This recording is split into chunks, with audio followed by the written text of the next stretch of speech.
Hello and welcome to another episode of the Muslim Scholar's Perspective on Human Rights. My name is Zainab Malakuti and I'm an Assistant Professor of Human Rights. Today my guest is Dr. Mahya Saffarinia, a highly accomplished individual with an extensive educational background in international law, international relations and human rights. In terms of her professional background, she has held various responsibilities and positions. Currently, she is a faculty member at Imam Sadiq University, teaching across international law, human rights, and family law. She has also showcased her expertise in different research papers, including Family in the Instruments of the Organization of the Islamic Cooperation and also Family in International Human Rights Instruments. The aim of today's episode is to discuss the unit of family in Islam.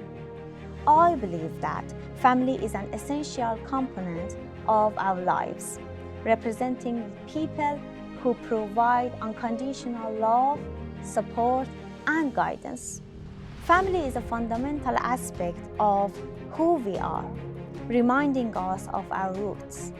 In this regard, I will discuss the issue of family in Islam with Dr. Saffarinia to understand the attitude of Islam towards family and what challenges family faces from an Islamic perspective.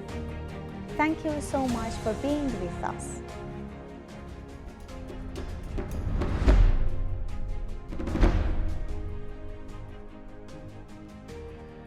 Dr. Safari, welcome to the Muslim Scholar's Perspective on Human Rights program, and thank you for accepting our invitation to explore the subject of family in Islam. My first question to you is, what is the attitude of religions, especially Islam, to the concept of family? In the name of God, I appreciate you in advance for inviting me in this program. In fact, divine religions have played a significant role in shaping human societies and their attitudes towards family. Across various religious traditions, the concept of family is regarded as sacred and holds a central place in the teachings and values promoted by these faiths. Divine religions hold family as a sacred and cherished institution and emphasizes the values of love, unity, and mutual support within family relationships. While specific practices and teachings may differ, the shared emphasis on the importance of family underscores its significance in shaping individuals, communities, and societies. The attitude of divine religions toward the concept of family provide guidance and inspiration for fostering strong, loving, and harmonious family units, which promotes the well-being and spiritual growth of all family members. For instance, in Christianity, the family is considered a fundamental institution ordained by God. The teaching emphasized the importance of love, forgiveness, and selflessness within family relationships. The concept of marriage is regarded as a covenant, a sacred bond between a man and a woman. Actually, Christian families are encouraged to give priority to the well being and spiritual growth of each family member, which creates an environment of unity and support. Judaism has placed great emphasis on the continuity of family. The concept of family is rooted in the covenant between God and the Jewish people, and the family is seen as a source of strength, unity, and adherence to religious laws. Actually, in Islam, the family is considered the cornerstone of society. The Holy Quran emphasizes the significance of marriage and encourages believers to find companionship and love within the marital bond. Islamic teachings stress the responsibilities of spouses towards each other and their children, and to promote mutual respect, compassion, and the equitable distribution of rights and duties within the family unit. Thank you so much.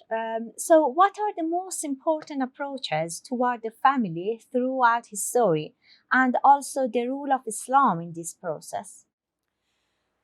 Well, the attitude towards the family has not been the same throughout the history.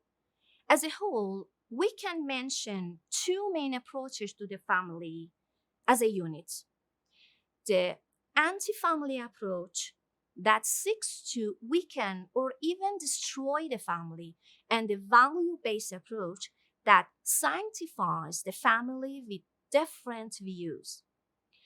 Anti-family approach encompasses different alternatives. For instance, a purely economic view leads to anti-family, and from this point of view, all activities, including raising children, are analyzed from an economic perspective. Or from another perspective, in this view, the family is considered an environment of oppression, and the main cause of misery and discrimination against women and girls is considered to be the family unit. So, abandoning family relationships is considered to lead to the intellectual and personal independence of women. Or some believe that in order to rule a proper social order, such as the communal system, the family must first be broken. However, in the value based approach that is based on the value of the family and the establishment of the family is considered a sacred institution, and it is ordered to be formed and protected. In this view, marriage is the most beloved building in the eyes of God, and it causes the soul to be purified. In this respect, attitudes toward family members are also important, emphasizing the role of husband and father, or the role of wife and mother, or the role of children has direct effects in drawing the rights and responsibilities of family members. Actually, there are two approaches to family members, too.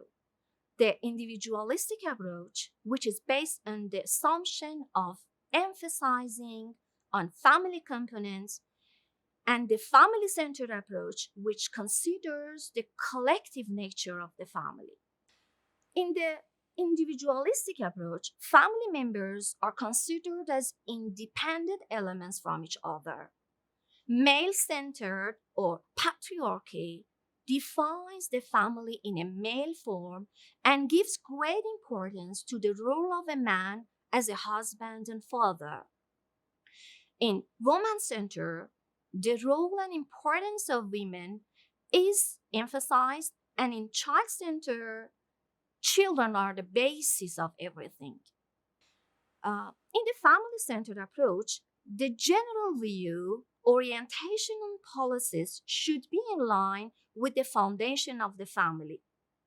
This approach can be derived from religious texts because, according to the religious texts, men and women reach perfection in the family as a social unit. Islam, while emphasizing comprehensively on the value based approach, strives to maintain a balance between an individual and the society. On one hand, it gives man the freedom to choose his path, while on the other hand, it holds him accountable and responsible for his actions. In this way, individual freedom should be used for the betterment of society and for the existence of peace and harmony in the community. Only rights and no duties would most certainly lead to imbalance in the society. Thank you so much. So, my next question is related to international standards. So, what are the principles governing the family in international standards and also in Islamic discourse?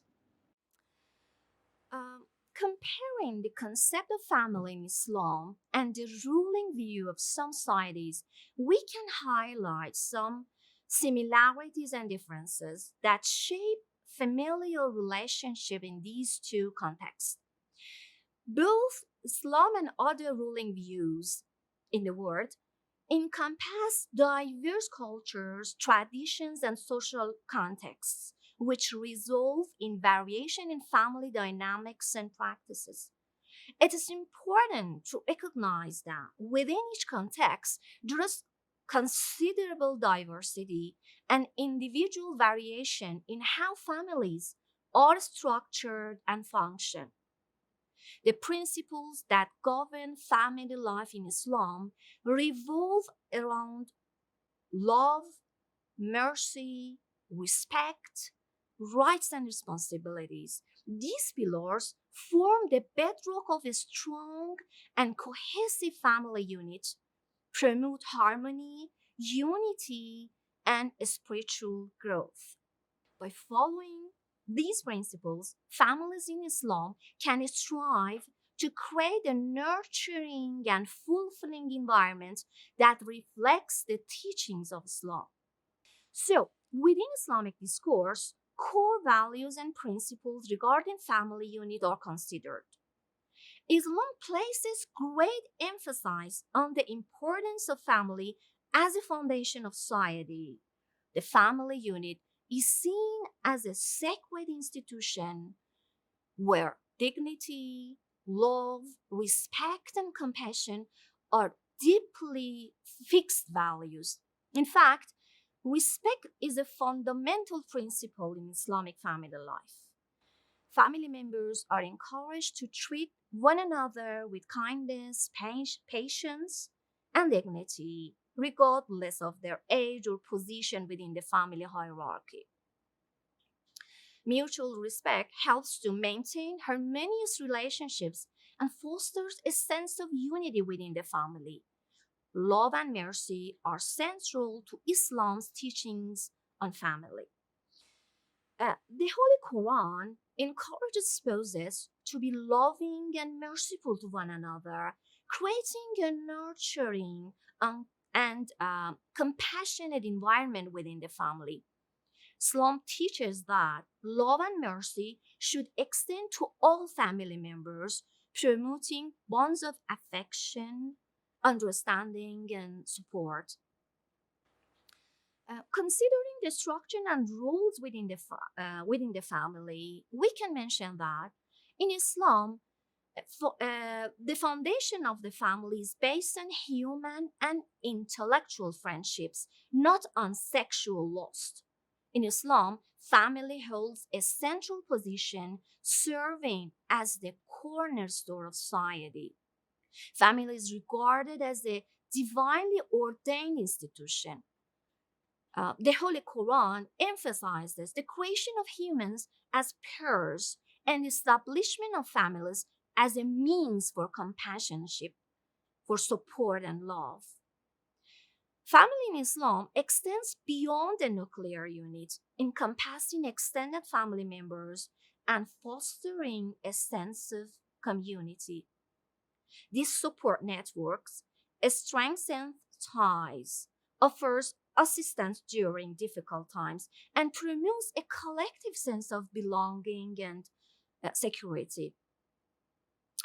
In the individualistic point of view, while the importance of families recognize, individualism and personal fulfillment are considered as priority, which can impact the dynamics and values within the family structure. In this viewpoint, family structures vary more widely, including nuclear families, single parent household, same sex parents, and blended families, where roles and responsibilities are often defined based on individual choices and society norms. In this respect, the focus may be more on the individual nuclear family, with less reliance on extended family networks and a great emphasis on self sufficiency. Considering the duties and responsibilities, um, Islamic teachings emphasize the obligations and responsibilities that family members have towards one another. Parents are actually responsible for nurturing, educating, and providing for their children, while children are expected to respect and care for their parents, especially in their old age. And concerning gender roles and equality in family, the Holy Quran, when discussed the issue of men and women, said that you should not recognize these two by the face of masculinity and femininity, but by the face of humanity. And the truth of a person is his soul, not his body. Man's humanity is provided by his soul, not his body. The Holy Quran says, spouses are each other's clothes. This interpretation completely clarifies the ultimate spiritual connection between men and women and their closeness to each other, as well as their equality in this context. Because the same interpretation that is mentioned about men is also mentioned about women. Islamic teachings assign different roles and responsibilities to men and women within the family unit and emphasize the complementary nature of their roles. While Islam defines different roles for men and women within the family, it emphasizes equality and partnership. Both genders are encouraged to contribute to the well being of the family. While there are notable differences in the interpretation and structure of family between Islam and individualistic discourse, there are also common threads that emphasize the importance of love, respect, and support within familial relationships.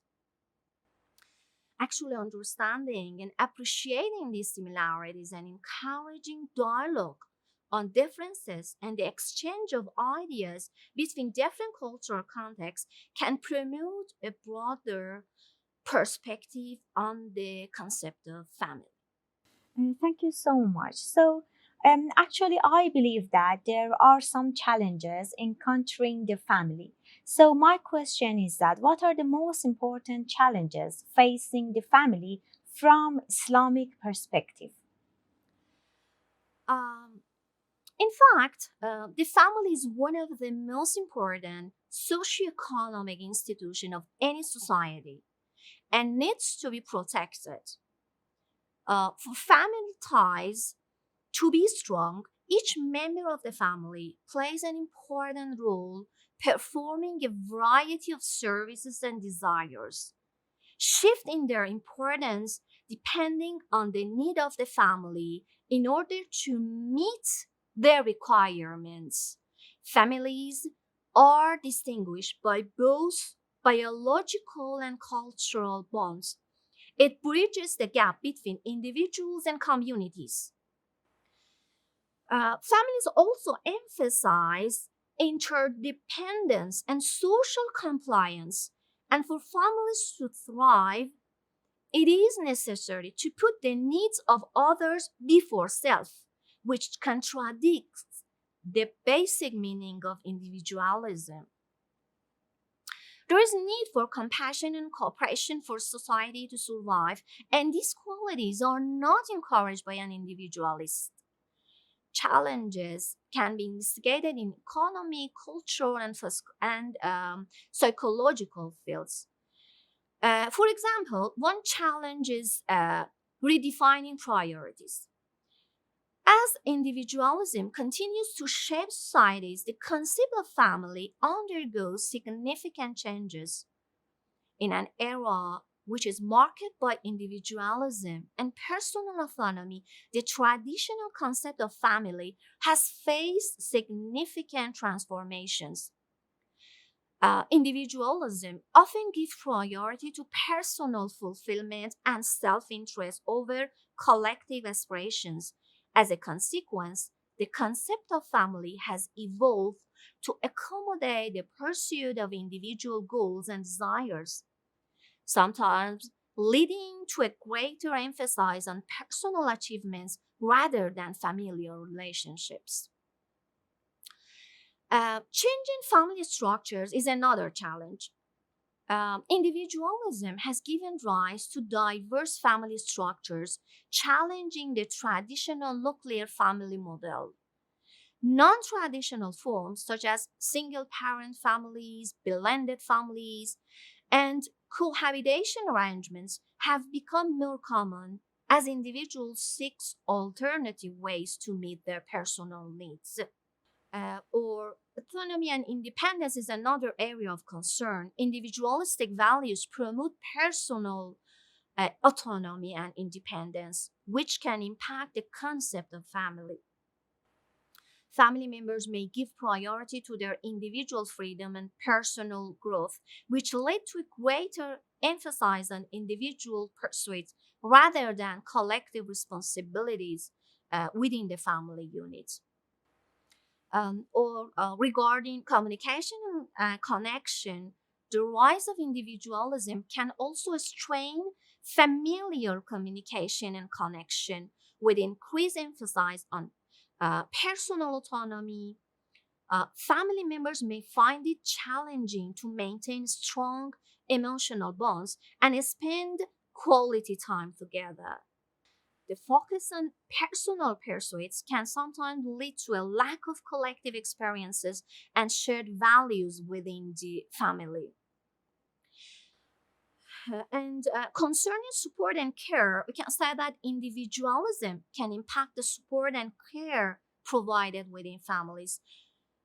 With individuals giving priority to their own needs, the level of support and care for family members, especially older generations for individuals with specific needs, may be influenced. And this can lead to a shift in the traditional roles and responsibilities within the family unit. Thus, individualism has more negative effects on the families and communities than gain for the individual. And ultimate success is in that prescribed by the Creator. Irrespective of our race or nationality, homes have traditionally been seen as safe havens from the hustle of outside world. However, we know, now we see the traditional household structure cracking at the core across cultures and religion, all in the name of freedom and personal autonomy. The idea to put one's own interests above the family and hence community is now catching speed, causing us to witness a real human relationship catastrophe. In some societies in today's world, more couples are now choosing to cohabit instead of getting married, finding it more convenient and less demanding. More children are being born out of wedlock, and the percentage of single mothers is at an all time high. Divorces are sharply increasing in Muslim and non Muslim homes, and children from these broken homes, when left on their own to cope, end up doing drugs, develop mental disorders, or get involved in juvenile crimes. Up till recently, a normal family constituted having a father and mother and the resulting offspring. And this nuclear family would be bolstered by grandparents, aunts, and uncles who would always be there to assist and guide. However, materialism, the newfound religion of some communities, had led each person to fend for themselves without thinking about the rest. In Islam, marriage has a twofold objective: to live harmoniously as a family unit while also contributing to the betterment of society at large. And the current of individualism targets this specifically, thereby rendering the family and society as a whole valueless. Considering the mentioned challenges and with everyone working to realize their own dream, we have deliberately sidelined the agenda of our communities. If we are to change our condition and bring about change, it starts from the self to the family and will eventually transform society as we know it. Thank you so much, Dr. Safari, for joining me in this program. Thank you for your attention.